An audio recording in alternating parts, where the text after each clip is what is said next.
दोस्तों, स्वागत है आपका आपके चैनल एग्ज़ाम राही में। और आशा करता हूँ कि आप लोग स्वस्थ होंगे और अपनी पढ़ाई में निरंतर बने हुए होंगे। एनसीईआरटी रीडिंग के क्रम में हम लोग हिस्ट्री के क्लास 8 के एनसीईआरटी को आज पढ़ेंगे, और जिसका चैप्टर नंबर 2, जिसका शीर्षक है व्यापार से साम्राज्य तक कंपनी की सत्ता स्थापित होती है। अर्थात व्यापार से साम्राज्य तक किस तरह से व्यापार शुरू होता है, उसके बाद उस व्यापार को वो साम्राज्य तक पहुंचा देते हैं। एक तरह से वो कब्जे की स्थिति को ले आते हैं, यहाँ पे अपनी सत्ता को स्थापित करने लगते हैं।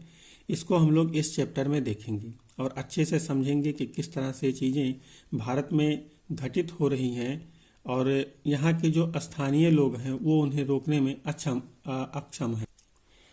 चैप्टर शुरू करने से पहले आपसे एक गुजारिश है, आप लोग इस क्लास को और भी लोगों तक शेयर करिए, क्लास को लाइक करिए, चैनल को सब्सक्राइब करिए, साथ ही कमेंट करके बताइए कि और भी इसमें किस सुधार की या आपको किस चीज़ की आवश्यकता है। अगर आप एनसीईआरटी को नहीं पढ़ रहे हैं तो आप अपने एग्ज़ाम में कहीं ना कहीं पीछे रह जाते हैं। इसी की वजह से हम एनसीईआरटी को पढ़ रहे हैं, इसके जो मेन पॉइंट हैं उनको लिख रहे हैं, और बाद में हम उनको एडवांस की क्लास में पढ़ करके एक्सप्लेन करेंगे। अभी यहाँ पे हम एनसीईआरटी को सिर्फ उतना ही पढ़ रहे हैं जितना एनसीईआरटी हमें बता रही है, उसके बाहर हम नहीं जा रहे हैं। अगर आप लोगों ने चाहा तो हम जल्द ही इसी के लिए एक दूसरी क्लास शुरू करेंगे, जिसमें हर चैप्टर का सिर्फ और सिर्फ क्रैक्स होगा।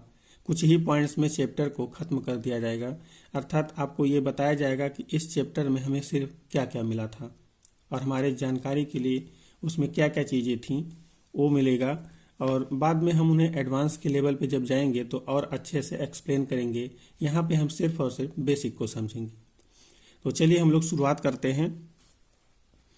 मुग़ल बादशाहों में औरंगज़ेब आखिरी शक्तिशाली बादशाह थे। ये हमने पीछे पढ़ा था, जब मुग़लों को हम लोग पढ़ रहे थे तो वहाँ पे हमने पढ़ा था इसको कि जो औरंगज़ेब हैं वो आखिरी बादशाह हैं जो शक्तिशाली हैं। इसके बाद जो बादशाह आते हैं, जो शासक आते हैं, वो कमज़ोर हैं, वो शासन सत्ता को संभालने के लिए अक्षम हैं, और जिसका फ़ायदा उठा करके बाद में बहुत सारे सामंत स्वतंत्र हो जाते हैं, कई राज्य स्वतंत्र हो जाते हैं। उन्होंने वर्तमान भारत के एक बहुत बड़े हिस्से पर नियंत्रण स्थापित कर लिया था। 1707 में उनकी मृत्यु के बाद बहुत सारे मुगल सूबेदार और बड़े बड़े जमींदार अपनी ताकत दिखाने लगे थे। ये चीज़ें हमने पीछे डिस्कस की हुई हैं। उन्होंने अपनी क्षेत्रीय रियासतें कायम कर ली थीं। जैसे जैसे विभिन्न भागों में ताकतवर क्षेत्रीय रियासतें सामने आने लगीं, दिल्ली अधिक दिनों तक प्रभावी केंद्र के रूप में नहीं रह सकी। ये चीज़ें हमने बहुत ही अच्छे तरीके से, जब मुग़ल चैप्टर हम लोग पढ़ रहे थे क्लास 7 में, तो वहाँ पे हमने इसको बहुत ही अच्छे से एक्सप्लेन किया था कि किस तरह से केंद्र कमज़ोर हो रहा है, किस तरह से क्षेत्रीय ताकतें उभर रही हैं, और किस तरह से जो अलग अलग राज्य हैं वो स्वतंत्र हो जा रहे हैं, और किस तरह से जो केंद्र है वो अब अपने प्रभावी रूप में नहीं रह जा रहा है, और जो उसका क्षेत्र है, उसकी जो सीमा है, अब वो सिकुड़ रही है। क्योंकि जो अब के राजा हैं, औरंगजेब के बाद जो राजा आ रहे हैं, वो शक्तिशाली नहीं हैं, या भोग विलासिता में ज़्यादा डूबे रहते हैं, या वो युद्ध करने में सक्षम नहीं हैं। तमाम सारे कारणों को लेकर के अब उनकी सीमाएं सिकुड़ रही हैं, और तमाम क्षेत्रीय ताकतें, क्षेत्रीय राज्य उभर कर सामने आ रहे हैं। जिसमें आपने पढ़ा हुआ था कि अवध राज्य था, बंगाल था, हैदराबाद था। इन तीनों को आपने देखा था कि ये लोग वहाँ पे स्वतंत्र हो गए थे।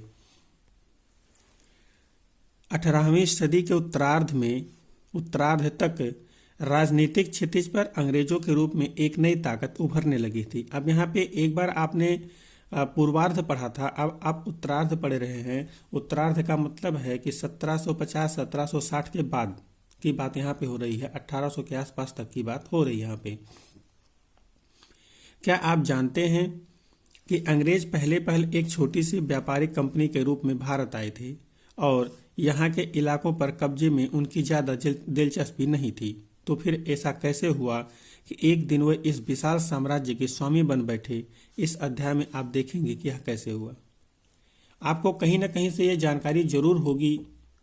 जब भी आपने अपनी छोटी क्लासें की हुई होंगी, आपको जरूर ये जानकारी होगी जो अंग्रेज भारत में आए थे 1600 में ईस्ट इंडिया कंपनी के रूप में, वो यहाँ पे सिर्फ और सिर्फ व्यापार करने के लिए आए थे।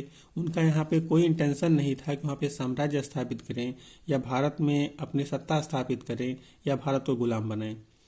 उनकी कोई ऐसी इच्छा नहीं थी, लेकिन समय के साथ परिवर्तन हुए और यहाँ के शासकों की कमजोरियों का फायदा उठा करके और यहाँ पे जो चीज़ें मिल रही थीं वो चूँकि बहुत ही कीमती थीं, अलग कंपनियां जब यहाँ पे आईं तो उन कंपनियों से प्रतिस्पर्धा हुआ। इसी प्रतिस्पर्धा राजाओं की अक्षमता को एक तरह से उसका फायदा उठा करके जो अंग्रेज हैं वो सत्ता की तरफ मुड़ जाते हैं और भारत में सत्ता स्थापित करने की कोशिश करते हैं। यहाँ पे चित्र में एक गिरफ्तारी चल रही है जो कि आपको बहुत अच्छे से नहीं दिख रहा है, लेकिन इसके बारे में जो लिखा हुआ है उसको मैं आपको बता रहा हूँ। औरंगजेब के बाद कोई मुगल बादशाह इतना ताकतवर तो नहीं हुआ, लेकिन एक प्रतीक के रूप में मुगल बादशाहों का महत्व बना हुआ था। अर्थात जो साम्राज्य स्थापित कर रहे हैं ब्रिटिश, उस साम्राज्य स्थापित करने के क्रम में वो साम्राज्य जो है मुगलों का या जो मुगल शासक हैं उनको खत्म नहीं कर रहे हैं, वो उनको रहने दे रहे हैं, लेकिन उनका कोई महत्व अब नहीं रह जा रहा है। जब 1857 में ब्रिटिश शासन के विरुद्ध भारी विद्रोह शुरू हो गया तो विद्रोहियों ने मुगल बादशाह बहादुर शाह जफर को ही अपना नेता मान लिया था। अब 1857 की क्रांति के बारे में शुरू होंगे। इसे भारत की स्वतंत्रता का प्रथम संग्राम माना जाता है, प्रथम युद्ध माना जाता है। तो जब ये एक तरह से विद्रोह शुरू हुआ था ब्रिटिश शासन के विरुद्ध में 1857 में, तो जो मुगल बादशाह था उस समय जो कि एक प्रतीक के रूप में ही था बहादुर शाह जफर, तो इसको लोगों ने अपना नेता मान लिया था। और नेता मानने का कारण ये भी हो सकता है कि चूंकि वो उस वक्त राजा था तो जो राजा है नेता वही माना जाएगा। जब विद्रोह कुचल दिया गया तो कंपनी ने बहादुर शाह जफर को देश छोड़ने के लिए मजबूर कर दिया और उनके बेटों को जफर के सामने ही मार डाला। अर्थात ये जो 1857 का विद्रोह हो ये अंग्रेजों द्वारा कुचल दिया जाता है। ये एक तरह से सफल नहीं हो पाता है और इस सफलता के बाद में अंग्रेज जब ब्रिटिश ने इसे सफलतापूर्वक दबा दिया तो जो बहादुर शाह जफर हैं उनको देश छोड़ने का आदेश दे दिया गया था। साथ ही जो उनके बेटे थे उनको भी मार दिया गया था। अब देखिए आप लोग किस तरह से जो ब्रिटिश हैं ये आए थे व्यापार करने के लिए, लेकिन यहाँ पे आप लोग किस तरह से शासन सत्ता पे प्रभावी हैं कि एक राजा के सामने ही उसके बेटों को मार देते हैं। पूर्व में ईस्ट इंडिया कंपनी का आना। अब यहाँ पे हम लोग देखेंगे ब्रिटिश अपने क्षेत्र से निकल करके पूरब की तरफ और भारत के संदर्भ में भारत में कैसे और किस तरह से आ रहे हैं, अर्थात जो कंपनी है वो भारत में कैसे आ रही है। सन 1600 में ईस्ट इंडिया कंपनी ने इंग्लैंड की महारानी एलिजाबेथ प्रथम से चार्टर अर्थात इजाजतनामा हासिल कर लिया, जिसमें कंपनी को पूरब से व्यापार करने का एकाधिकार मिल गया। कहने का अर्थ है कि 1600 में जो ईस्ट इंडिया कंपनी है उस वक्त की वहाँ की जो महारानी है, शासिका हैं, उनसे इजाज़त लेता है भारत या पूरब के संदर्भ में व्यापार करने के लिए। और जो व्यापारिक एकाधिकार उनको मिलते हैं वो इस संदर्भ में मिलता है कि वहाँ पे और भी दूसरी कोई कंपनी व्यापार करने के लिए नहीं जा सकती है। इस इजाज़तनामे का मतलब यह था कि इंग्लैंड की कोई और व्यापारिक कंपनी इस इलाके में ईस्ट इंडिया कंपनी से होल्ड नहीं कर सकती। यहाँ पे एक चीज़ स्पष्ट कर दूं, जो इजाज़तनामा ब्रिटेन से मिल रहा है तो वो सिर्फ ब्रिटेन के संदर्भ में है कि वहाँ से अब और कोई कंपनी भारत में नहीं आएगी। अलग किसी देश से अगर कोई कंपनी आती है तो उस पर कोई भी नियंत्रण नहीं है, वो आ सकती है। सिर्फ ब्रिटिश से और कोई कंपनी नहीं आएगी, सिर्फ ईस्ट इंडिया कंपनी ही वहाँ पे आएगी। इस चार्टर के सहारे कंपनी समुद्र पार जाकर नए इलाकों को खंगाल सकती थी। वहां से सस्ती कीमत पर चीजें खरीदकर उन्हें यूरोप में ऊंची कीमत पर बेच सकती थी। कंपनी को दूसरी अंग्रेज व्यापारिक कंपनियों से प्रतिस्पर्धा का कोई भय नहीं था। आपने देखा जब उस देश से कोई और कंपनी आ ही नहीं रही है तो प्रतिस्पर्धा है ही नहीं, तो अपने मनमर्जी की वो काम कर सकते हैं, उन्हें कोई रोक टोक नहीं है। उस जमाने में वाणिज्यिक कंपनियां मोटे तौर पर प्रतिस्पर्धा से बचकर ही मुनाफा कमा सकती थी। कहने का मतलब है कि अगर ज़्यादा कंपनियां होंगी, उन्हें प्रतिस्पर्धा होगी, तो जो कंपनियों का मुनाफा है वो कम हो जाएगा, क्योंकि एक कंपनी अगर किसी चीज़ को जिस रेट पे बेचेगी, अगली कंपनी अपनी चीज़ों को ज़्यादा सेल करने के लिए उन चीज़ों को और कम रेट में बेचेगी, तो इससे जो मुनाफा है वो कम हो जाएगा। लेकिन जब एक ही कंपनी है, कोई प्रतिस्पर्धा ही नहीं, तो जिस भी रेट पर चाहे महंगे पे या कम दाम पे वो बेच सकती है। अगर कोई प्रतिस्पर्धा ना हो तभी वे सस्ती चीज़ें खरीद कर उन्हें ज़्यादा कीमत पर बेच सकती थी। अब सस्ती चीज़ें क्यों खरीद पाएंगे वो? इसलिए खरीद पाएंगे क्योंकि खरीदार सिर्फ वही हैं। जिस भी रेट को देंगे उन्हें किसान को या जो भी उसके उत्पादक हैं उन्हें लेना पड़ेगा, क्योंकि उस सामान पर और रेट लगाने वाला कोई नहीं है। आपने यह जरूर पढ़ा होगा और इकोनॉमी के संदर्भ में या कहीं ना कहीं देखा होगा कि जब किसी चीज़ के कई लेनदार हो जाते हैं तो उसका जो रेट है वो ऑटोमेटिक बढ़ जाता है, लेकिन जिसके लेनदार कम होते हैं उसके रेट घट जाते हैं। लेकिन यह शाही दस्तावेज दूसरी यूरोपीय ताकतों को पूरब के बाजारों में आने से नहीं रोक सकती थीं। जैसा कि मैंने अभी ऊपर बताया कि सिर्फ ब्रिटेन की कंपनियां नहीं आ सकती थीं, अदर देश से कंपनियां आ सकती थीं। जब तक इंग्लैंड के जहाज अफ्रीका के पश्चिम तट को छूते हुए केप ऑफ गुड होप का चक्कर लगाकर हिंद महासागर पार करते, तब तक पुर्तगालियों ने भारत के पश्चिमी तट पर अपनी उपस्थिति दर्ज करा दी थी। अब यहाँ पे आप देखिए, जो कंपनियां हैं, मतलब जो ब्रिटिश है, वो रास्ता खोज करके अभी भारत पहुंची नहीं है। उसके पहले ही जो पुर्तगाली हैं वो भारत में पहुंच चुके हैं और वो भारत के पश्चिमी तट पर गोवा में पहुंच रहे हैं, कालीकट के तट पर पहुंच रहे हैं। आप इसको याद रखें कि गोवा में कालीकट के तट पर पहुंच रहे हैं। और इस तरह से आपको यहाँ पे एक पॉइंट मिला कि भारत आने वाले जो प्रथम विदेशी व्यापारी कंपनियां हैं वो पुर्तगाली हैं। आप इसको ध्यान रखें, भारत पर सबसे पहले पुर्तगालियों ने व्यापार करने के उद्देश्य से अपना ठिकाना बनाया था। वे गोवा में अपना ठिकाना बना चुके थे। पुर्तगाल के खोजी यात्री वास्को दा गामा ने ही 1498 में पहली बार भारत तक पहुंचने के इस समुद्री मार्ग का पता लगाया था। मतलब जो पुर्तगाल जिस रास्ते से आ रहे हैं उस रास्ते की जो खोज है वो 1498 में जो वास्को दा गामा है उसने पता लगा लिया था। 17वीं शताब्दी की शुरुआत तक डच भी हिंद महासागर में व्यापार की संभावनाएं तलाशने लगे थे, मगर कुछ ही समय बाद फ्रांसीसी व्यापारी भी सामने आ गए। अब यहाँ पे आप लोग देखिए, पहले पुर्तगाली आते हैं, फिर ब्रिटिश आ जाते हैं, उसके बाद में फिर यहाँ पे जो आप कह सकते हैं कि ये डच हैं ये आते हैं और इसी के बाद फ्रांसीसी आते हैं। तो यहाँ पे आप लोग देख रहे हैं कि इनका जो आने का क्रम है, पुर्तगाली आते हैं, ब्रिटिश आते हैं, डच आते हैं, फिर उसके बाद में फ्रांसीसी भारत में व्यापार करने के लिए आते हैं। तो जो सबसे बाद में आते हैं वो फ्रांसीसी हैं, जो सबसे पहले आते हैं पुर्तगाली हैं, उनके बाद जो आते हैं वो ब्रिटिश हैं, उनके बाद जो आते हैं वो डच हैं। आप इसको याद रखिए। समस्या यह थी कि सारी कंपनियां एक जैसी चीजें ही खरीदना चाहती थीं। यूरोप के बाजारों में भारत के बने बारीक सूती कपड़े और रेशम की जबरदस्त मांग थी। इनके अलावा काली मिर्च, लौंग, इलायची और दालचीनी की भी जबरदस्त मांग रहती थी। आप लोग यहाँ पे देखिए कि जो यूरोपीय बाजार हैं वो भारत से किन चीज़ों को ले जाना पसंद करते हैं, या यूरोपीय बाजार में भारत की कौन कौन सी चीज़ें पसंद की जा रही हैं। तो सूती कपड़े हो गए, रेशम हो गए, काली मिर्च हो गई, लौंग हो गई, दालचीनी हो गई, इन सब की यूरोपीय बाजारों में बहुत ही मांग है और ये भारत से ही वहाँ पे पहुँचाई जा रही हैं। यूरोपीय कंपनियों के बीच इस बढ़ती प्रतिस्पर्धा से भारतीय बाजारों में इन चीज़ों की कीमतें बढ़ने लगीं और उनसे मिलने वाला मुनाफा गिरने लगा।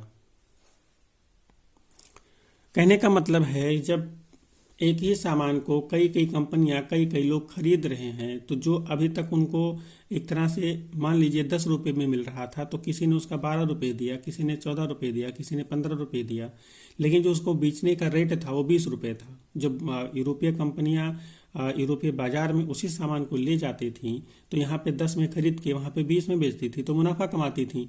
लेकिन अब उसी सामान को जब वो 14 रुपये, 15 रुपये, 16 रुपये में खरीद रही हैं तो अब उनका जो मुनाफा है वो अब कम होने लगा है। लेकिन जो चीज़ों की कीमतें हैं बढ़ रही हैं, इसको आप इस संदर्भ में कह सकते हैं कि जो कीमतें बढ़ रही इसका फायदा भारत के किसानों को या उत्पादकों को तो मिलेगा, लेकिन जो कंपनियां हैं उनका जो मुनाफा है वो कम हो जाएगा। तो इसका मुनाफे को ज़्यादा करने के लिए कोई ना कोई रास्ता जरूर खोजेंगी। हम आगे देखते हैं कि वो क्या रास्ता खोजती हैं। अब इन व्यापारिक कंपनियों के फलने फूलने का यही एक रास्ता था कि वे अपनी प्रतिस्पर्धा कंपनियों को खत्म कर दें। लिहाजा बाजारों पर कब्जों की इस होड़ में व्यापारिक कंपनियों के बीच लड़ाइयों की शुरुआत कर दी। 17वीं और 18वीं सदी में जब भी मौका मिलता, कोई सी एक कंपनी किसी दूसरी कंपनी के जहाज को डुबो देती, रास्ते में रुकावटें खड़ी कर देती और माल से लदे जहाज़ों को आगे बढ़ने से रोक देती थी। अब देख रहे हैं आप लोग इस तरह से यहाँ पे कि हमने आपको बताया कि किस तरह से वो एक दूसरे से प्रतिस्पर्धा करना शुरू कर रही हैं, उनके जहाज़ों को डुबो दे रही हैं, जो उनके माल लदे जहाज जा रहे हैं उनको आगे नहीं बढ़ने दे रही हैं, उनसे युद्ध कर रही हैं। इस सब का एक ही कारण है कि वो जो अब प्रतिस्पर्धा उनमें बढ़ गया है, चीज़ों की जो रेट हैं वो बढ़ गए हैं, मुनाफा कम हो गया है। तो अगर उन्हें मुनाफा ज़्यादा करना है तो यहाँ के बाज़ारों से कंपनियों को हटाना पड़ेगा। तो जब कंपनियां हटेंगी तो वापस उसका रेट कम हो जाएगा और उनका मुनाफा वहां पे पहुंच जाएगा, जिसके लिए ये तरह तरह के हथगंडे अपना रहे हैं, जहाज को डुबो दे रहे हैं, युद्ध कर रहे हैं, तमाम सारी ये हरकतें कर रहे हैं, जिससे कि अलग अलग कंपनियां जो हैं वो यहाँ से वापस चली जाएं। यह व्यापार हथियारों की मदद से चल रहा था और व्यापारिक चौकियों की किलेबंदी के जरिए सुरक्षित रखा जाता था। अर्थात आपने देखा, जो पीछे आपने अभी देखा कि किस तरह से वो एक दूसरे से युद्ध कर रहे हैं, तो युद्ध के क्रम में जो युद्ध वही जीतेगा जिसके पास हथियार होगा। तो हथियारों की मदद से अब वो लोग व्यापार चला रहे हैं। और जो भी अपने वो किसी क्षेत्र में चौकियां बनाते थे, अपने एक तरह से व्यापारिक कोठियां बनाते थे, उनको वो किलेबंदी के जरिए सुरक्षित रख पाते थे, उसकी घेराबंदी करते थे, वहाँ पे अपने जो सुरक्षा करने वाले लोग होते थे उनकी तैनाती करते थे। अपनी बस्तियों को किलेबंद करने और व्यापार में मुनाफा कमाने की इन कोशिशों के कारण स्थानीय शासकों से भी टकराव होने लगे। अब आप जब अपनी कोई एक बस्ती बसा रहे हैं, कोई एक क्षेत्र में आप अपनी कंपनी को स्थापित कर रहे हैं और उसकी आप किलेबंदी करेंगे, उसमें आप तमाम सुरक्षा के इंतजाम करेंगे, तो स्वाभाविक रूप से वहाँ के जो शासक हैं उनको इससे दिक्कत होगी, तो उनसे भी अब आपका टकराव शुरू हो गया। इस प्रकार व्यापार और राजनीति को एक दूसरे से अलग रखना कंपनी के लिए मुश्किल होता जा रहा था। आइए देखें यह कैसे हुआ। अर्थात जो व्यापार अभी तक व्यापार कर रहे थे, अब जब उन्हें अपने किले बनाने हैं, उसकी सुरक्षा करनी है, तो उसमें अब राजनीति करनी पड़ेगी, एक दूसरे से लड़ाना पड़ेगा, तो जाकर के जब दो लड़ेंगे तो तीसरा फायदा उठाएगा। इस तरह से जो राजनीति है अब वो व्यापार में घुस चुकी है। राजनीति और व्यापार अब अलग नहीं रह गए हैं और ये अब कंपनियां अपने साथ साथ राजाओं से भी टकराना शुरू कर चुकी हैं। हम लोग अब आगे देखते हैं कि ईस्ट इंडिया कंपनी बंगाल में व्यापार शुरू करती है। ये किस तरह से बंगाल में व्यापार शुरू करती है, इसको हम लोग आगे अब देखते हैं। पहली इंग्लिश फैक्ट्री 1651 में हुगली नदी के किनारे शुरू हुई। आप इसको नोट करिए कि पहले इंग्लिश फैक्ट्री जो शुरू होती है 1651 में हुगली नदी के किनारे शुरू होती है। क्वेश्चन पूछा गया है कि पहली इंग्लिश फैक्ट्री किस नदी के किनारे स्थापित की गई थी, तो आप हुगली नदी याद रखिए। कंपनी के व्यापारी यहीं से अपना काम चलाते थे। इन व्यापारियों को उस जमाने में फैक्टर कहा जाता था। इस फैक्ट्री में वेयर हाउस था जहां निर्यात होने वाली चीज़ों को जमा किया जाता था। यहाँ पर उनके दफ्तर थे जिनमें कंपनी के अफसर बैठते थे। जैसे जैसे व्यापार फैला, कंपनी ने सौदागरों और व्यापारियों को फैक्ट्री के आसपास आकर बसने के लिए प्रेरित किया। 1696 तक कंपनी ने इस आबादी के चारों तरफ एक किला बनाना शुरू कर दिया था। 2 साल बाद उसने मुगल अफसरों को रिश्वत देकर 3 गांव की जमींदारी भी खरीद ली। इनमें से एक गांव कालिकाता था जो बाद में कलकत्ता बन गया। अब इसे कोलकाता कहा जाता है।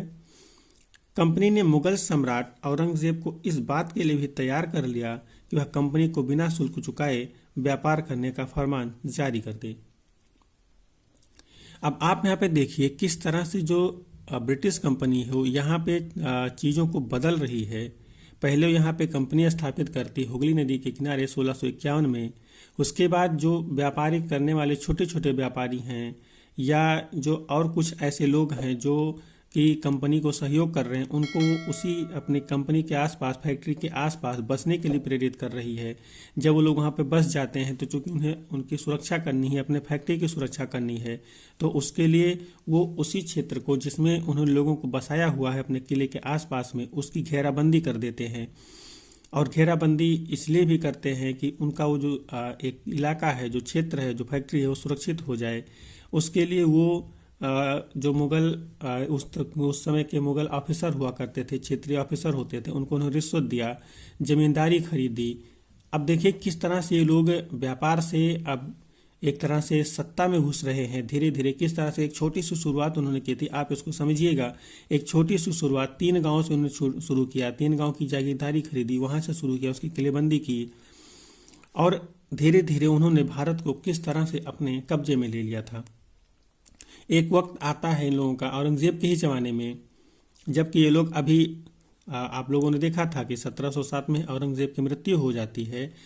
औरंगजेब के समय में ही इन्होंने औरंगजेब को इस तरह से औरंगजेब से बात किया या उन्हें ऐसे लालच में लिया कि उनसे एक फरमान ले लिया, एक तरह से आदेश जारी कर दिया कि वो लोग, जो वह कंपनी था, उसे अब ब्रिटिश को कोई भी टैक्स नहीं पे करना है, वो बिना टैक्स पे किए ही अपना व्यापार जारी रख सकती है। तो आप लोग देख रहे हैं कि ये लोग कैसे छोटी सी शुरुआत करके और अब बड़े की तरफ जा रहे हैं। कंपनी ज़्यादा से ज़्यादा रियायतें हासिल करने और पहले से मौजूद अधिकारों का ज़्यादा से ज़्यादा फायदा उठाने में लगी हुई थी। उदाहरण के लिए औरंगजेब के फरमान से केवल कंपनी को ही शुल्क मुक्त व्यापार का अधिकार मिला था। कंपनी के जो अफसर निजी तौर पर व्यापार चलाते, उन्हें यह छूट नहीं थी, लेकिन उन्होंने भी शुल्क चुकाने से इनकार कर दिया। इससे बंगाल में राजस्व वसूली बहुत कम हो गई। ऐसे में भला बंगाल के नवाब मुर्शिद कुली खान विरोध क्यों ना करते।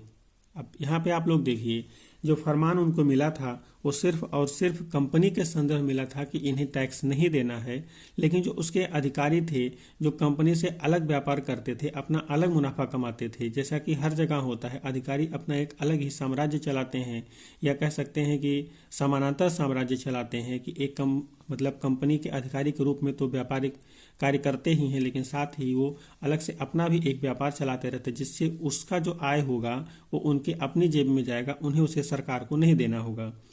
तो जो फरमान मिला था वो सिर्फ कंपनी के संदर्भ में ही मिला था कि कंपनी का जो टैक्स है वो नहीं दिया जाएगा, लेकिन ये अधिकारी थे, ये उसका गलत फायदा उठाए और इन्होंने अपना भी जो पर्सनल व्यापार करते थे उसका भी टैक्स देने से इनकार कर दिया इन लोगों ने। तो ये जो स्थिति हुई, इसके कारण जो बंगाल है, वो बंगाल में जो टैक्स कलेक्शन है वो कम हो रहा कर चुकी है, आदेश ले चुकी है, तो अब वहाँ पे टैक्स कलेक्शन कम हो रहा है। तो इस समय यहाँ पे जो बंगाल का नवाब है वो मुर्शिद कुली खां है। तो मुर्शिद कुली खां वहाँ का बंगाल का नवाब है, साथ ही वहाँ पे अगर नवाब है तो उसको वहाँ के क्षेत्रीय स्थितियों को देखने का अधिकार प्राप्त है।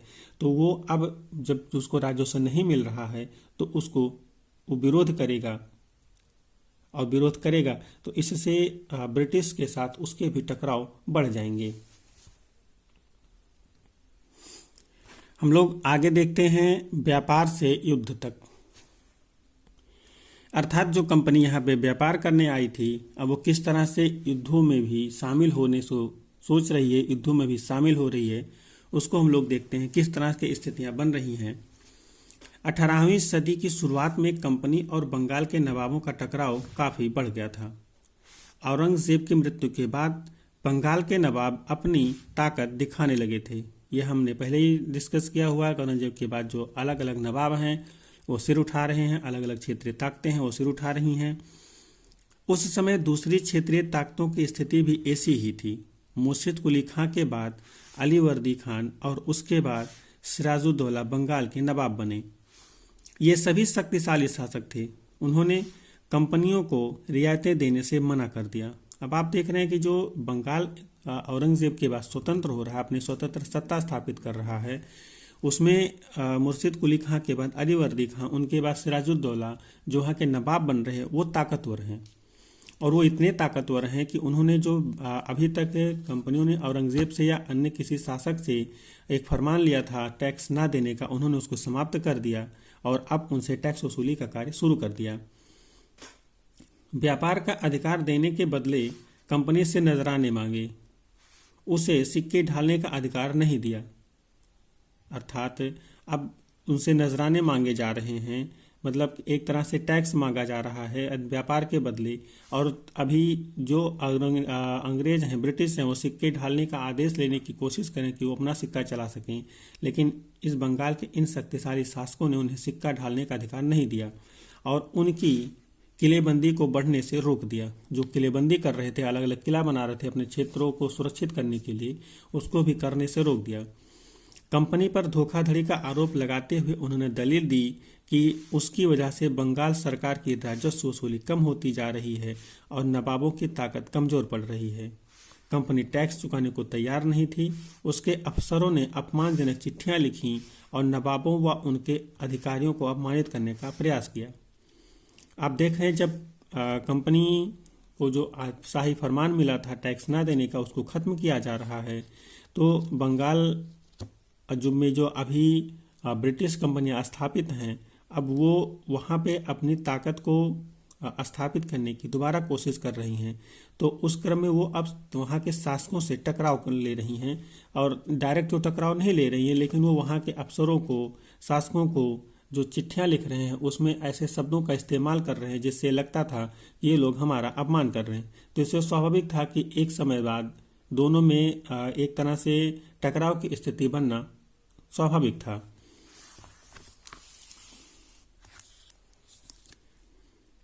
कंपनी का कहना था कि स्थानीय अधिकारियों की बेतुकी मांगों से कंपनी का व्यापार तबाह हो रहा है। व्यापार तभी फल फूल सकता है जब सरकार शुल्क हटा ले। कंपनी को इस बात का भी यकीन था कि अपना व्यापार फैलाने के लिए उसे अपनी आबादी बढ़ानी होगी, गांव खरीदने होंगे और किलों का पुनर्निर्माण करना होगा। अब यहाँ पे आप देखिए, जो ये लोग पीछे करते आ रहे थे, जब इस पे रोक लग रही है तो यहाँ पे अब ये लोग, जो कंपनियां हैं, वो वहाँ के स्थानीय जो अधिकारी हैं उन पे ही एक तरह से इल्ज़ाम लगा रहे हैं कि इनके कारण ही उनका व्यापार तबाह हो रहा है। और साथ ही जब वो शुल्क है, जो अब उन्हें शुल्क देना पड़ रहा है, टैक्स देना पड़ रहा है, उनको भी हटाने की बात करें कि अब इनको हटाए तो हमारी कंपनी फैलेगी फूलेगी। और उनका ये भी मानना है जो उनके कंपनी के आसपास वो लोगों को बसा रहे थे, कंपनी के आसपास के गांवों को खरीद रहे थे, उसको उन्हें खरीदने की अनुमति दी जाए, लोगों को बसाने की अनुमति दी जाए, जिससे उनकी जो अपना व्यापार है वो फले फूलेगा, नहीं तो उनका व्यापार नहीं फले फूलेगा। ये टकराव दिनों दिन गंभीर होते गए। अंततः इन टकरावों की परिणति प्लासी के प्रसिद्ध युद्ध के रूप में हुआ। अब आप देखिए, कंपनी और नवाब के बीच में कितने समय से टकराहट चल रही है। जैसे ही बंगाल स्वतंत्र होता है उसके समय से लेकर के सिराजुद्दौला के समय तक, या इस आगे के नवाबों तक भी, या ब्रिटिश और इनका जो संघर्ष है, जो मान मनोबल की स्थिति है या एक दूसरे को धमकी देने की स्थिति है, वो चल रही थी। लेकिन अब ये इस ऐसी सिचुएशन में पहुंच चुकी है, ऐसी स्थिति में पहुंच चुकी है कि अब यहाँ पे इसका निर्णय होना स्वाभाविक था कि अब या तो बंगाल पर अंग्रेजी सत्ता चलेगी या मुगलों से जो स्वतंत्र राज्य हैं या वहाँ के नवाब हैं उनकी सत्ता चलेगी। और इसी की जो एक परिणति थी, एक परिणाम था, इसी टकराहट का परिणाम था जो धीरे धीरे हो रहे थे, वो था प्लासी का युद्ध। अर्थात अब प्लासी का युद्ध अंग्रेजों और बंगाल के नवाबों के बीच होगा। ये भारत में ब्रिटिशों के संदर्भ में भारत की दशा और दिशा दोनों को बदल करके रख देगी। बीच में आपके लिए एक छोटा सा शब्द आया था, कठपुतली। तो इसका जो मतलब था, यह एक खिलौना होता है जिसमें आप धागों के सहारे अपने हिसाब से नचाते हैं। जो व्यक्ति किसी और के इशारों पर चलता है उसे भी मजाक उड़ाने के लिए अक्सर कठपुतली कहा जाता है। कठपुतली का मतलब सीधा सा होता है कि आप उससे जो चाहें वो करवा लें। वो अपने आप पे स्वयं नियंत्रण नहीं रख सकता, उस पर जो नियंत्रण है वो किसी और का होता है, उसको ही कठपुतली कहा जाता है। यहाँ पे आपसे एक जानकारी पूछी गई, क्या आप इसको जानते हैं? क्या आप जानते हैं कि प्लासी का यह नाम किस तरह पड़ा? दरअसल असली नाम पलासी है, प्लासी नहीं पलासी है, जिसे अंग्रेजों ने बिगाड़ कर प्लासी कर दिया था। इस जगह को पलासी यहाँ पाए जाने वाले पलास के फूलों के कारण कहा जाता था, अर्थात यहाँ पे एक पलास का फूल होता है, उसी पलास फूल के कारण इसको पलासी कहा जाता था। पलास के खूबसूरत लाल फूलों से गुलाब बनाया जाता था, जिसकी होली पर इस्तेमाल होता था, अर्थात जो जिसे हम पलासी के नाम से जानते हैं वो पलासी नहीं पालासी होता था। हम लोग देखते हैं प्लासी के युद्ध के बारे में। आपसे प्लासी के युद्ध के बारे में मैं एक छोटी सी चर्चा कर लूँ। प्लासी का जो युद्ध है, इस युद्ध के बारे में आपसे आपके मेंस में क्वेश्चन और प्री में भी पूछा जाता है और डायरेक्टली पूछा जाता है, जिसमें एक तरह से ये जो क्वेश्चन होता है वो एक्सप्लेन और अंडरस्टैंडिंग के तरह होता है कि आप उसको किस तरह से प्लासी युद्ध को समझ रहे हैं। क्योंकि जो ये प्लासी का युद्ध है, इसने भारत में ब्रिटिशों की सत्ता को स्थापित करने में जो सहयोग किया उसको किस तरह से आप देखते हैं। अगर प्लासी का युद्ध ब्रिटिश हारे होते तो क्या हुआ होता भारत में, और अगर प्लासी का युद्ध नवाब हारे तो क्या भारत में हुआ। जो नवाब हारे उसके कारण जो स्थिति है वो आज आप देख रहे हैं, ब्रिटिशों की भारत में सत्ता स्थापित हो जाती है। लेकिन अगर ब्रिटिश हारे होते तो भारत की स्थिति कुछ और होती। इसी संदर्भ में हम प्लासी के युद्ध को आगे पढ़ेंगे और आप इस युद्ध को बहुत ही अच्छे से समझिएगा कि क्या क्या इम्पैक्ट भारत में और खासकर बंगाल में ब्रिटिशों के संदर्भ में पढ़ रहे हैं। इसको आप ध्यान से देखिएगा, ये क्वेश्चन आपके काम का ही है। और ये क्वेश्चन एक नहीं पता नहीं कितनी बार मेंस में और प्री में पूछा जा चुका है, साथ ही ये इंटरव्यू में भी पूछा गया है। प्लासी का युद्ध आप इसके पॉजिटिव और नेगेटिव पॉइंट्स को समझाइए। 1756 में अली वर्दी खान की मृत्यु के बाद सिराजुद्दौला बंगाल के नवाब बने, अर्थात जो अली वर्दी खान हैं इनकी जब मृत्यु हो जाती है, इनके पहले जो शासक थे जिन्होंने बंगाल को स्वतंत्र कराया था, उनके बाद अली वर्दी खान बनते हैं। इसके बाद फिर सिराजुद्दौला बंगाल के नवाब बनते हैं। कंपनी को सिराजुद्दौला की ताकत से काफ़ी भय था। सिराजुद्दौला की जगह कंपनी एक ऐसा कठपुतली नवाब चाहती थी जो उसे व्यापारिक रियायतें और अन्य सुविधाएं आसानी से देने में आनाकानी ना करे। आपने अभी कठपुतली के बारे में पढ़ा था, तो अंग्रेज यही चाहते थे, ब्रिटिश यही चाहते थे कि जो बंगाल का नवाब हो वो उनके हिसाब से हो, जो वो कहें वो करे। कंपनी ने प्रयास किया कि सिराजुद्दौला के प्रतिद्वंदियों में से किसी को नवाब बना दिया जाए। कंपनी को कामयाबी नहीं मिली, अर्थात जो ब्रिटिश हैं या ब्रिटिश कंपनी है वो भी एक तरह से जाल बुन रही है और जो नवाब हैं उनको हटाने का प्रयास कर रही है। जवाब में सिराजुद्दौला ने हुक्म दिया कि कंपनी उनके राज्य के राजनीतिक मामलों में टांग अड़ाना बंद कर दे। ये चीज़ें जो ब्रिटिश कर रहे थे इसके बारे में सिराजुद्दौला को पता चलता है, तो वो ब्रिटिश कंपनी को आदेश देता है एक तरह से कि आप लोग अब जो बंगाल का प्रशासन है, बंगाल का जो सत्ता है, उसमें किसी भी तरीके से टांग ना अड़ाएं, उसमें किसी भी तरीके से फेरबदल की कोशिश ना करें, किलेबंदी रोकें और बाकायदा राजस्व चुकाएं। आपने आगे देखा था कि उनके किलेबंदी को रोक दिया जाता है, जिसके लिए वो अलग अलग तर्क देते हैं कि किलेबंदी जरूरी है। राजस्व को चुकाने के लिए कह दिया जाता है, जिसके लिए वो कहते हैं कि कंपनी फले फूलेगी नहीं। जब दोनों पक्ष पीछे हटने को तैयार नहीं हुए तो अपने 30,000 सिपाहियों के साथ नवाब ने कासिम बाजार में स्थित इंग्लिश फैक्ट्री पर हमला बोल दिया। नवाब के आदेश को ब्रिटिश मानने को तैयार नहीं थे और ब्रिटिश की जो एक तरह से हस्तक्षेप था, ब्रिटिश हस्तक्षेप नवाब के संदर्भ में, बंगाल के शासन के संदर्भ में, उससे नवाब नहीं खुश थे। तो जब दोनों नहीं पीछे हट रहे थे, दोनों एक दूसरे से खुश नहीं थे, तो बंगाल के जो नवाब हैं सिराजुद्दौला, उन्होंने अंग्रेज़ों की जो वहाँ पे एक फैक्ट्री है कासिम बाजार में, इसको आप याद रखिएगा, उस पर हमला बोल दिया। नवाब की फौजों ने कंपनी के अफसरों को गिरफ्तार कर लिया, गोदाम पर ताला डाल दिया, अंग्रेज़ों के हथियार छीन लिए और अंग्रेज जहाज़ों को घेरे में ले लिया। इसके बाद नवाब ने कंपनी के कलकत्ता स्थित किले पर कब्जे के लिए उधर का रुख किया, अर्थात जो कासिम बाजार में फैक्ट्री थी इसको एक तरह से आप कह सकते हैं कि पूरी तरह से बर्बाद कर दिया गया या इसके अधिकारियों को बंदी बना लिया गया, उनके हथियार छीन लिए गए, जहाज़ों को घेर लिया गया। तो एक तरह से आप कह सकते हैं कि यहाँ पे उसके व्यापार को उन्होंने एक तरह से तहस नहस कर दिया। और अब जो उनका रुख था, जो कलकत्ता में एक फैक्ट्री स्थापित थी अंग्रेजों की, उसकी तरफ सिराजुद्दौला मुड़ते हैं कि अब वहाँ पे भी इसी स्थिति को किया जाए। कलकत्ता के हाथ से निकल जाने की खबर सुनने पर मद्रास में तैनात कंपनी के अफसरों ने भी रॉबर्ट क्लाइव के नेतृत्व में सेनाओं को रवाना कर दिया। अब यहाँ पे आप देख रहे हैं कि जो पहले उन्होंने कासिम बाजार की फैक्ट्री को नष्ट किया, अब कलकत्ता की तरफ रुख किया और कलकत्ता में भी वही स्थिति उत्पन्न कर दी।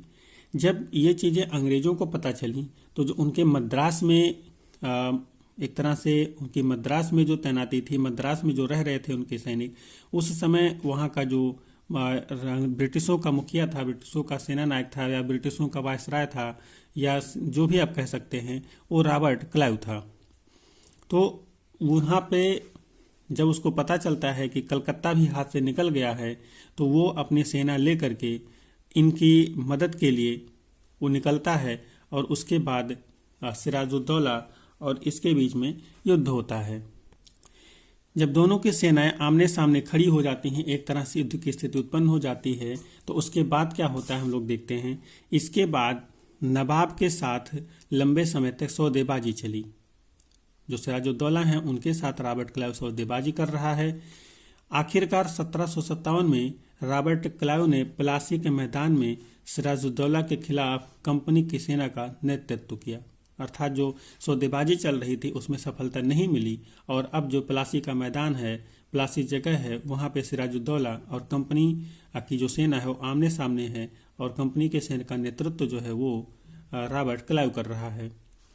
नवाब सिराजुद्दौला की हार का एक बड़ा कारण उसके सेनापतियों में से एक सेनापति मीर जाफर की कारगुजारियां थी। मीर जाफर की टुकड़ी ने इस युद्ध में हिस्सा नहीं लिया। रॉबर्ट क्लाइव ने यह कहकर उसे अपने साथ मिला लिया था कि सिराजुद्दौला को हटाकर मीर जाफर को नवाब बना दिया जाएगा।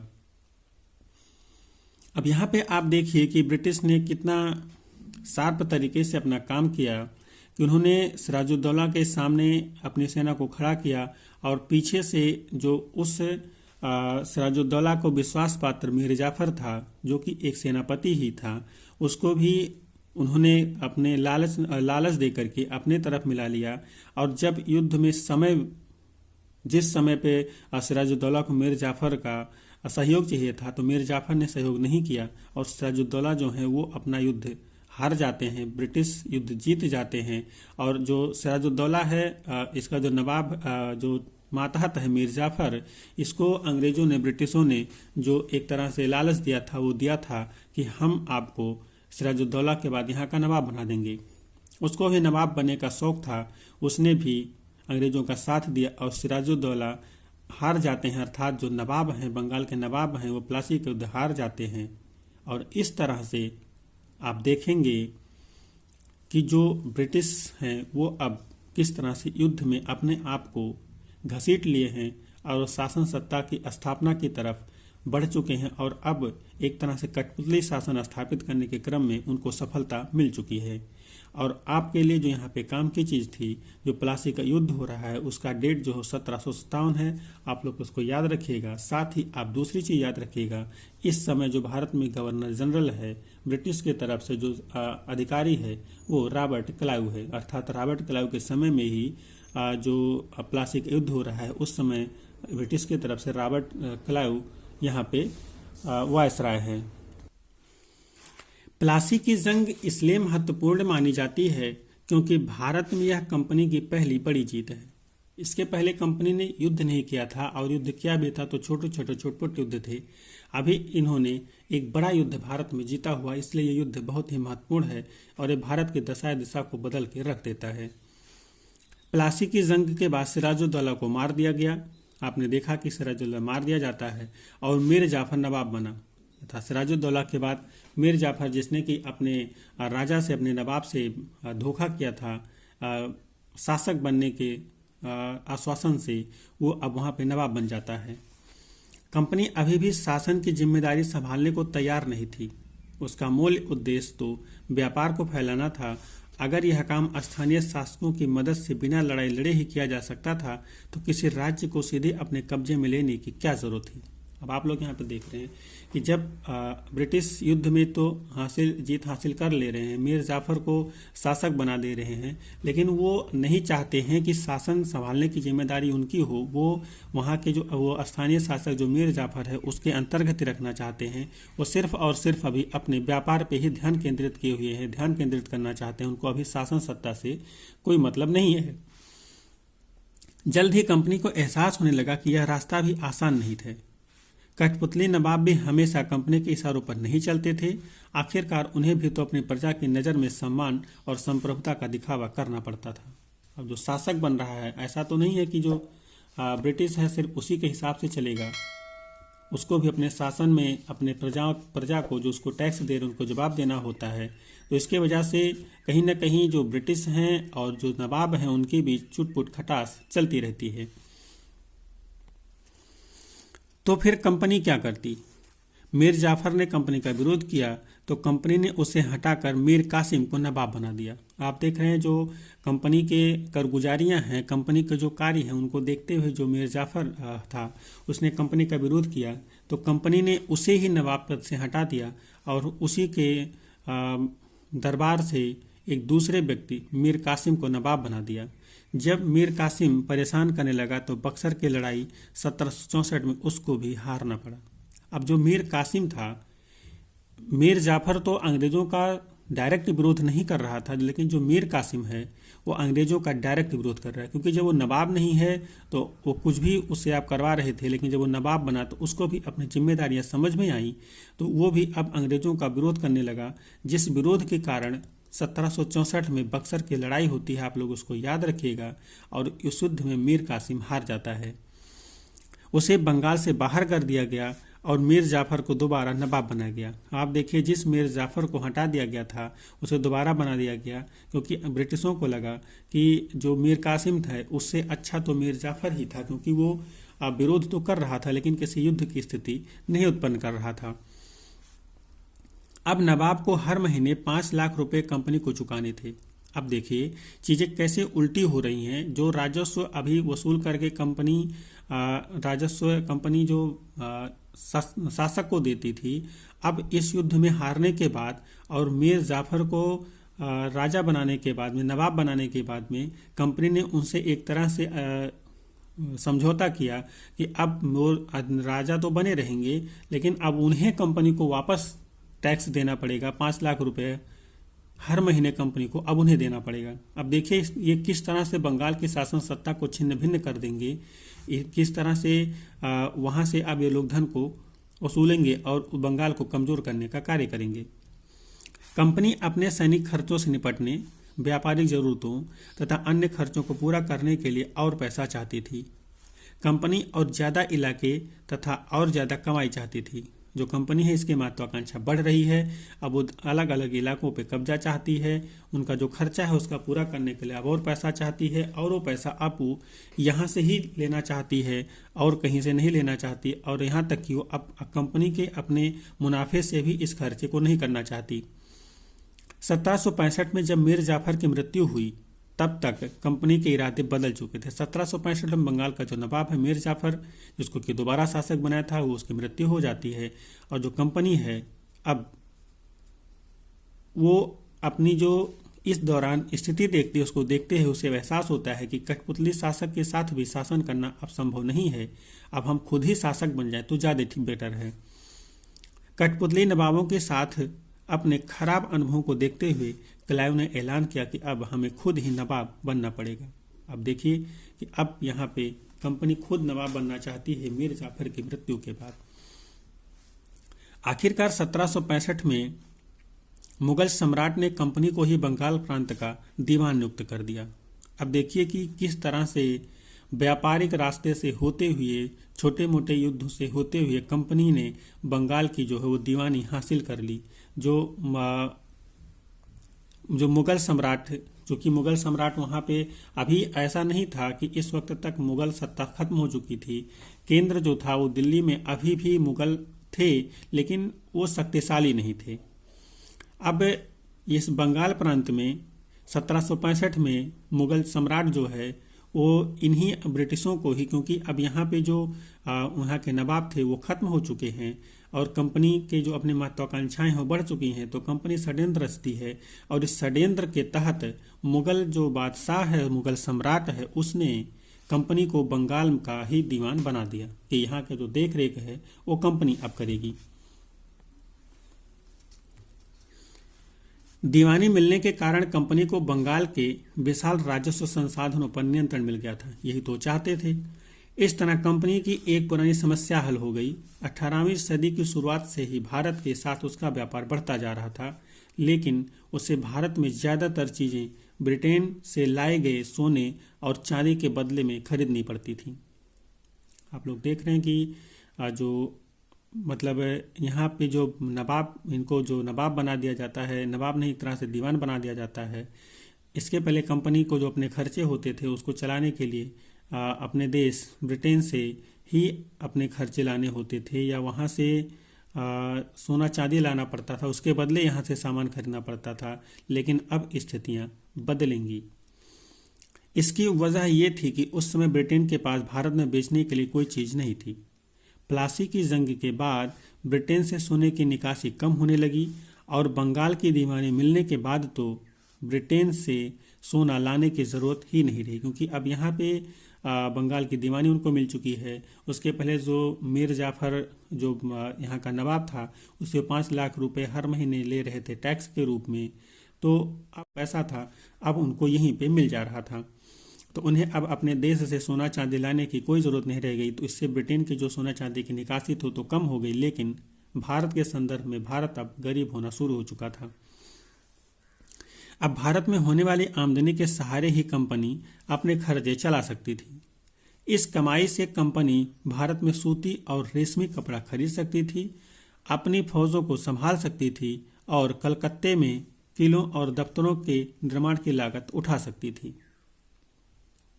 अब देख रहे हैं आप लोग किस तरह से स्थितियां बदल गई हैं कि अब यहीं से पैसा ले रहे हैं, यहीं पे सामान खरीद रहे हैं और जो सामान उन्हें ज़रूरत है वो अपने देश में निर्यात कर रहे हैं, वहाँ से वापस आयात कर रहे हैं, यहाँ पे बेच रहे हैं। अर्थात इन्हें अपने खर्चे के लिए किसी और जगह से चीज़ों को लाने की ज़रूरत नहीं रह गई।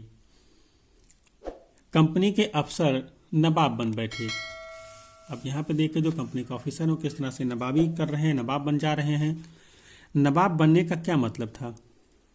इसका एक मतलब तो यही था कि कंपनी के पास अब सत्ता और ताकत थी। मतलब जब बंगाल के नवाब, बंगाल की दीवानी उनको मिल गई तो अब उनके पास बंगाल की सत्ता आई, सत्ता के साथ साथ उसकी ताकत मिल गई। लेकिन इसके कुछ और भी फायदे थे। कंपनी का हर कर्मचारी नवाबों की तरह जीने के ख्वाब देखने लगा। अर्थात अब जब पैसा आ रहा है, चीज़ें उनके हिसाब से हो रही हैं, तो अब वो नवाबों जैसी ज़िंदगी जीने का प्रयास कर रहे हैं। प्लासी के युद्ध के बाद बंगाल के असली नवाबों को इस बात के लिए बाध्य कर दिया गया कि वह कंपनी के अफसरों को निजी तोहफे के तौर पर ज़मीन और बहुत सारा पैसा दें। आपने देखा था जब प्लासी का युद्ध हुआ था सिराजुद्दौला के साथ में, तो उसके बाद कंपनी ने के इस तरह के शासकों को आदेश दिए थे कि वो कंपनी के जो अधिकारी हैं उनको तोहफे दें और तोहफे के तौर पे वो ज़मीन और पैसा दें।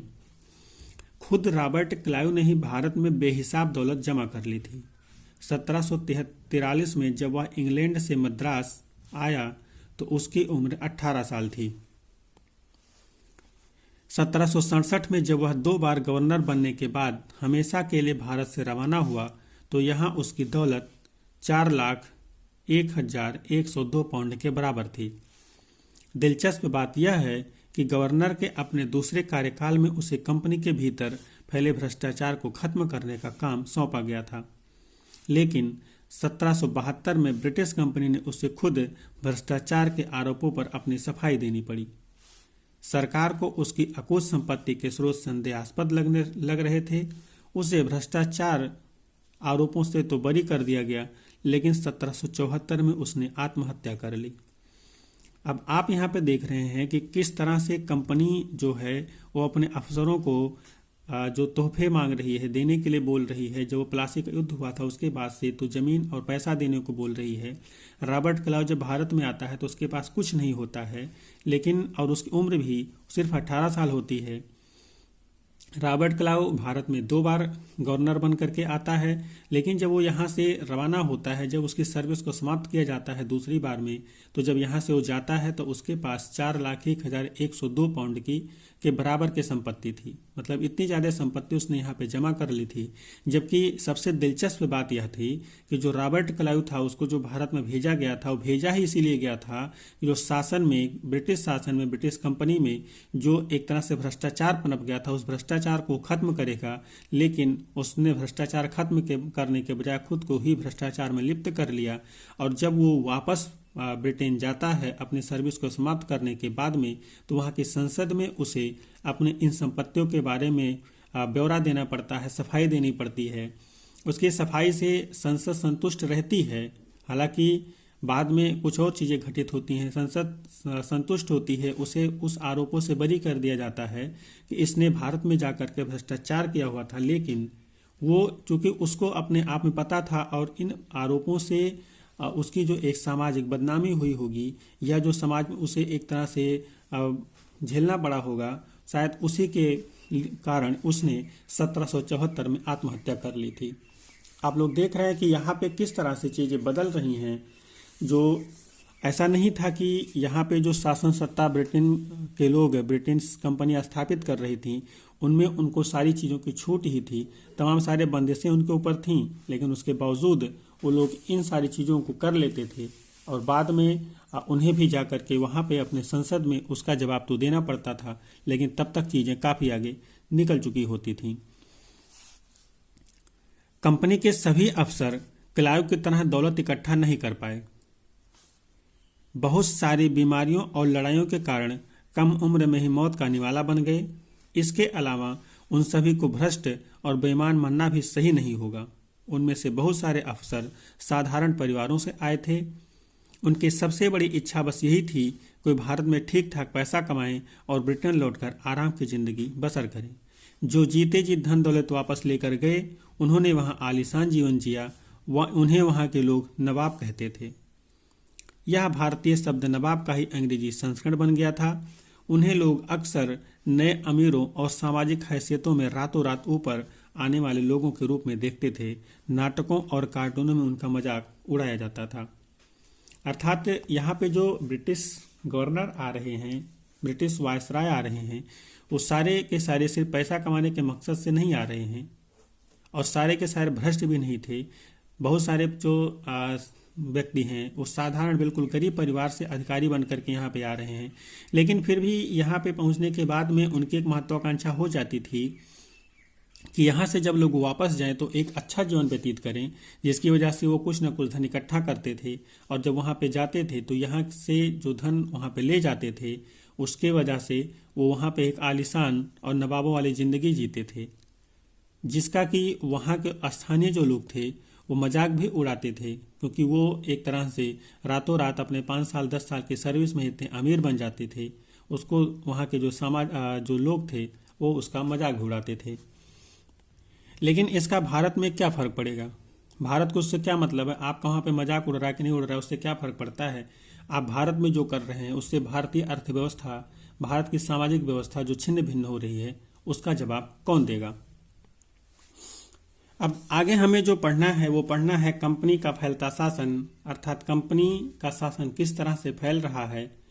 लेकिन मैं इस क्लास को इसी हेडिंग के साथ में यहाँ पे ख़त्म करूँगा, क्योंकि जो हमारा एक क्लास है पहले से ही लगभग 1 घंटे के आसपास का हो चुका है, और अभी भी लगभग इतने ही समय की क्लास इस चैप्टर में बची हुई है, क्योंकि इसमें जो चीज़ें थी इनको समझाने में थोड़ा सा वक्त ज़्यादा लगा, और लगना भी ज़रूरी था, जिससे आप लोगों को चीज़ें क्लियर हो जाएं। तो अगर हम इसी पे कंटिन्यू करते हैं तो लगभग ये 2 घंटे की क्लास हो जाएगी। तो ये आपके लिए, आपके पढ़ने के क्रम में थोड़ा सा एक तरह से अच्छा नहीं होगा। तो इसलिए हम अपनी जो नेक्स्ट क्लास है वो इसी हेडिंग के साथ, कंपनी का फैलता शासन के साथ शुरू करेंगे, जिससे आपको पढ़ने में दिक्कत ना हो। तो चलिए हम इस क्लास को यहाँ पे ख़त्म करते हैं, इस आशा के साथ में कि आप लोग अपने पढ़ाई में निरंतर रहेंगे और इस क्लास को पसंद कर रहे होंगे। अगर आप लोग पसंद कर रहे हैं तो चीज़ों को शेयर कीजिए, इन वीडियोज़ को शेयर कीजिए, चैनल को सपोर्ट कीजिए। ये चैनल आने वाले वक्त में आपके लिए एक बहुत ही सरप्राइजिंग चीज़ें करेगा, जिसकी शायद यूट्यूब के इतिहास में लोगों ने कल्पना की हो। तो लेकिन उसमें आपका सहयोग चाहिए। आप सहयोग करिए और हमारे वीडियो को, चैनल को सपोर्ट करिए, शेयर करिए, कमेंट करिए, लाइक करिए। तो चलिए, अपने इस आशा के साथ में कि आप हमारी बातों को मानेंगे, हम इस क्लास को यहाँ पे ख़त्म करते हैं और मिलते हैं इसी चैप्टर के सेकंड पार्ट में आपसे अगले वीडियो में। तब तक के लिए जय हिंद।